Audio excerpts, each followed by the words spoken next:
Every officer, if they do this job long enough, has one or two calls they respond to that changes the way they look at the world. Most of the time, it comes about when you don't really expect it. When you are called to a murder scene, you know what is waiting for you. Only question is, how bad is it going to be when you get there? It is the times when you least suspect something bad to happen, and it is 1,000 times worse that messes with you. Me and my partner, Officer Maddox, were called to respond to a possible domestic situation one night, and I still have nightmares about it to this day. So far that day, we only had been involved in a few minor traffic stops, nothing out of the ordinary. It was getting a little late, and we were discussing what we wanted to grab for dinner that night, when a call came over the radio that someone had called in a complaint about a man screaming loudly in his house. The neighbors had heard him and were concerned for his safety. Figuring it was probably a dispute between the guy and maybe a wife or girlfriend, we radioed in that we would respond to the call. These types of situations can get pretty ugly because emotions are already at a breaking point, and violence can be a definite possibility. Pulling up to the front curb, we both already had a bad feeling about the place. The place was obviously the worst kept place on the block. The lawn wasn't cut, there was garbage strewn about the front, and it appeared that there was multiple days of mail and papers yet to be picked up. The place was an eyesore on an otherwise nice suburban street. The fact that anyone would have even bothered to be concerned about whoever lived here was a bit of a surprise. Walking up to the front door, I could already detect the smell coming from inside the house that seeped through the open window. It smelled of sweat and cigarettes. I knew after I left this place I was going to want to grab a shower, otherwise I would carry the smell with me all night. The idea of going to eat after this has ruined my appetite. I reached my hand out and knock at the door. I can hear footsteps inside the residence, and without opening the door, I hear a man's voice. "Who is it? What do you want?" The voice is hoarse, almost like a loud whisper. Sir, it's the police. Your neighbor called us after hearing you screaming. "We're here to make sure that you're okay." For a moment, all we can hear is stirring from the other side of the door. When someone has the police show up at their door unexpectedly, we know that people's first reaction isn't to welcome us with open arms. Best thing we've learned to do is wait them out. The man on the other side of the door breaks the silence first. "I'm fine. Just go away." My partner tries his luck to get the guy to open the door. Can you open the door so we can see that you're okay? Again, a brief moment of silence follows before he speaks. "Fine, but then you have to go." I hear the sound of locks disengaging, at least 3, and then the door swings open just wide enough to expose the man's face and part of his body. His hair is gray, and from what I can tell, is greasy from not being washed. His clothes aren't any better, which are covered with either sweat stains or some other substance. Now that the door is open, the smell gushes out and smacks me in the face. It takes everything I have not to even take a single step backward. As much as I wanted to leave it at that, I had a job to do. Sir, can we come in so we can make sure that no one in here needs our help? The man begins to mumble under his breath. I can't quite make out what he is saying, but he seems to be having a one-sided conversation with himself, trying to decide whether to let us in or not. Finally, it seems he makes the decision to let us in, and with a grumble opens the door, giving us entry. Walking in, I look around and see that there is paper debris and rotting food all over the place. Ashtrays overflowing with cigarette butts are everywhere. This explains the smell. I just want to get the search done over with so I can get out of here. The idea that this guy can even stand to live here baffles me. I'd just as soon burn the place to the ground, contents and all, and start over. Splitting up, me and Officer Maddox made quick work of the room-to-room search. Other than more disgusting rooms, we don't find any evidence of another person being here. I don't really feel comfortable leaving without at least getting some information from the guy, so I decide I'll do my best to ignore the smell and ask a few questions. Sir, was it you screaming that your neighbors heard a little while ago, or was someone else here? He starts looking back and forth in the room, almost like he's trying to see if someone else is there. Then he starts to speak, but it doesn't feel like he's talking to us anymore, but rather himself. "Always someone there, always watching, always following, never alone." The guy just took a hard right into Crazyville. Sir, who's here with you? Are they here now? His voice comes out as a whisper. "Always here." I know that I can't just leave this guy here. He's obviously a danger to himself. We have the ability to put a 24-hour hold on him in a psychiatric unit if we feel it's necessary. In this case, I think it is. I reach up and hit the button on the radio and inform dispatch that we're going to be taking the man from the home for evaluation. Sir, we're gonna need you to come with us, okay? I try and make my voice as soothing and understanding as I can. I reach out to take his arm when suddenly he is yanked back from behind. It looks as if someone has a hold of his hair, yet I can't see anyone there. He screams out in pain and is thrown bodily to the floor in a heap. I don't know what I'm seeing right now. At first I think he is trying to do whatever he can to keep from being taken. I've seen some people do crazy things to not to go to jail. This one is right up there with the worst of them. He begins to look down at his chest and rip apart his shirt.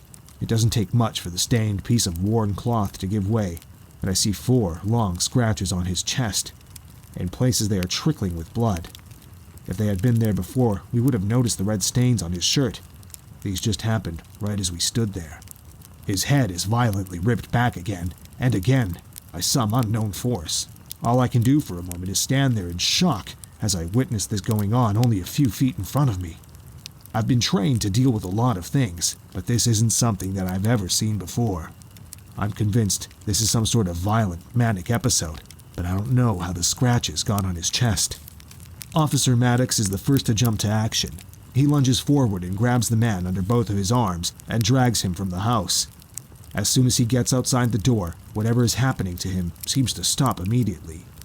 He looks around the yard, almost like he isn't sure where he is or how he got there. I help my partner pick him up, and we both walk him to the back of the cruiser. For his safety, we decide to handcuff him just in case he starts flailing about again. We really don't have much choice after what we just saw. Finally, with him secure in the back of the car, we climb in and radio to the hospital that we have someone coming in for evaluation. Behind us, the man starts to talk again. His voice, though, has lost its raspy tone and now taken on a strange, high-pitched, almost childlike quality. It appears like he is talking to someone, but he's the only one back there.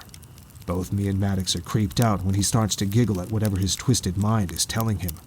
To drown out the noise, we turn on the music and start to drive away. The giggling hits a crescendo, forcing me to look back and see what possibly could be so funny.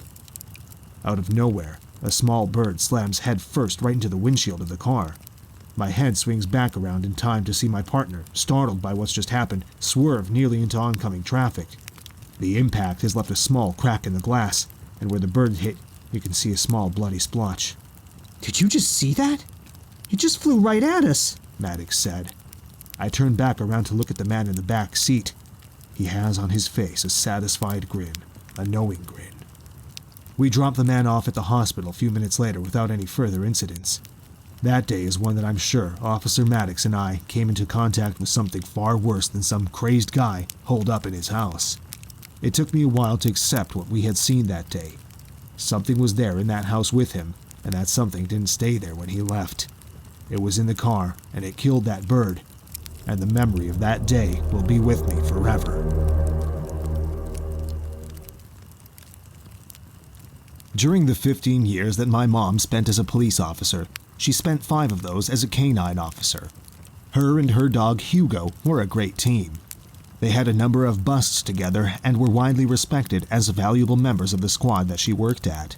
One of the things they would call her in to do is search out possible suspects in breaking and entering calls. One such call I remember left her deeply traumatized and Hugo injured. She had just gone on duty for the night when the call came in. Some strange noises had been heard in an old abandoned church, and it was thought that a group of teens had broken into the place.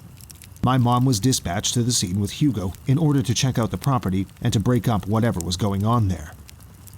She loaded the K9 unit into the SUV and headed over to the churchyard.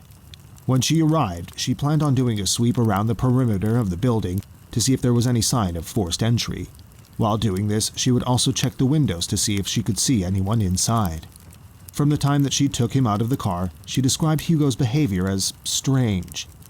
He was usually very calm, but on this occasion, he began to whine as they approached the building.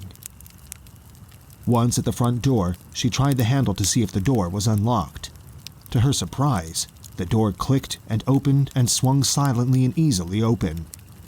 To my mom, it seemed careless of the people taking care of the place to leave it unlocked. It invited any number of people to come and go as they pleased. She began to walk into the entryway of the church, but was suddenly jerked backward. Hugo was still standing at the threshold of the door, not just refusing to move, but fighting her to keep from going in. No matter what command she gave, he would not come to her. It took her dragging him through the door to get him inside. Once inside, his behavior became even more odd. Usually a proud German shepherd, Hugo typically stood tall, but now he looked like a timid, beaten dog. His head was down, and his tail went between his legs.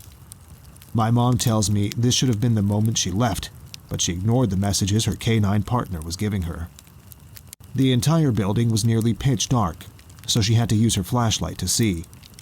The beam barely illuminated the area around her, giving the impression that the rooms were bigger than they actually were. She stopped in the entryway and listened, trying to get a clue as to where someone might be. Other than a few creaks and groans coming from the building itself, no sound that she could hear came.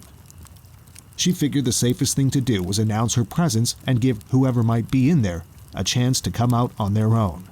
If they did, she might just have let them off with a warning. If she had to find them, though, it would be a much stiffer punishment. "This is the police. If someone is in the building, come out now," she said. Once again, no sound came from the darkened rooms. Hugo seemed to edge closer to her leg at this point, as if trying to gain courage from his partner. She had given them their chance to do things the easy way, and they had chosen poorly. Walking further into the church, the door behind her bashed against the wall, making her spin around quickly. The wind had caught the open door and smashed it against the wall. From what she could tell, if there had been someone here, they were gone now, but she had to do the search to make sure. She walked deeper into the building, passing her light back and forth as she passed between the pews. There were plenty of places people could hide in here, too many for one person to look, and Hugo seemed none too interested in doing his job. She began to hear sounds coming from all around her. It sounds like clawed feet moving on every surface of the building. Whether this is because of the empty room or it is actually happening, she couldn't tell. She would pass the light to where she thought the noise was coming from, only to find nothing there. Beside her, she could hear Hugo begin to growl. Being pressed to her leg, she could feel the vibrations of the noise. Something was in here, and it had her partner spooked. Out of the corner of her eye, in the shadows, she thought she could see movement. Nothing solid or definite, but movement that shouldn't be there. The light seemed to be useless. No matter where she pointed it, everything appeared as they should. If that were the case, though, Hugo wouldn't be acting the way he was. She was ready to call off the search, but there were still a few rooms to clear first. The further in they went, the hair on her neck began to stand on end. The feeling of being watched from the shadows was nearly overwhelming. Her mind told her to run from this place and not to look back, but she had been trained to be in situations where most people wouldn't dare go. The sound of those tiny claws seemed to be stalking them as it followed them from room to room. They finally came to the final door. From what they could tell, this was the priest's office. Once they had searched in here, they could go. Reaching out for the doorknob, my mom told me that the metal was cold to the touch, almost freezing. She turned the cylinder and the door sagged forward into a room that somehow seemed darker than the rest of the building, almost like light didn't exist in this place. The clicking noise had resounded itself into one rhythmic tone, as if someone was tapping a fingernail on a desk, waiting for a decision to be made. Shining her light into the room, my mom was stunned by what she saw on the walls. Painted on every surface was geometric shapes and symbols, with occult writing around them. She had stumbled into something she wasn't supposed to see, and wished she hadn't. Hugo began to growl. It was menacing and came from deep in his throat. It was a noise my mom hadn't heard him make before, and it scared her. He seemed to be facing a particular dark corner of the room. She shone the light towards it, but even with the beam directly on it, the shadow remained. She began to walk backward out the door. Hugo lunged forward towards the corner, barking wildly. It took every bit of strength she had to hold him back. He turned around and bit at the leash, trying to free himself, only to face back toward the door and bark like a crazed animal once again. Something inside Hugo was telling him they were in danger, and he was going to protect her at any cost. My mom had seen enough to know she needed to get out now. Turning, she ran down the hall. The clicking noise seemed to be gaining on her with every step. Hugo continued to fight to free himself behind her, nearly tripping her up numerous times. She didn't want to look back, too afraid of what might be there. Her feet bounded the floorboards as she rushed between the pews, the dog racing ahead of her, now just as anxious to escape this evil place as she was. The door, thankfully, was still open, giving them free access to the outside, and what she hoped would be safety. The clicking was right behind her now, nipping at her heels. A moment's hesitation, and it would be on her. With a final burst of speed, and Hugo dragging her behind him, she hit the door and burst outside. The door stood open, and she risked a look back. The entrance was empty, but somehow she knew something was there, watching her, angry at her escaping. She clicked her radio and told dispatch the place was clear. She knew it wasn't completely true, but nothing living was in that building. When she got Hugo back into the car, she looked him over. On his face it looked as if he had been scratched by something. She could only guess what that could be. After that day, she never took for granted the signs that Hugo gave her until she retired from the force. That night, if she would have just paid attention to what he was telling her, none of that would have happened. Sometimes a place that was dedicated to good can be twisted to something evil. That is what she found that night. Evil in its purest sense.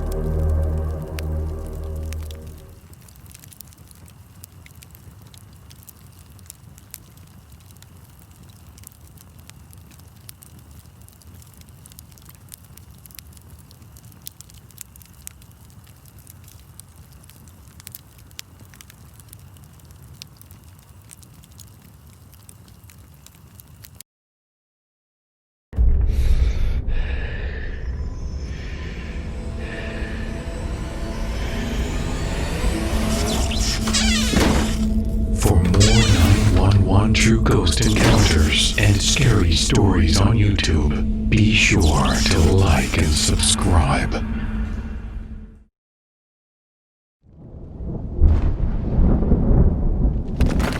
Submit your own story on Reddit at Chilled Bones Writes. And thanks for watching our scary stories.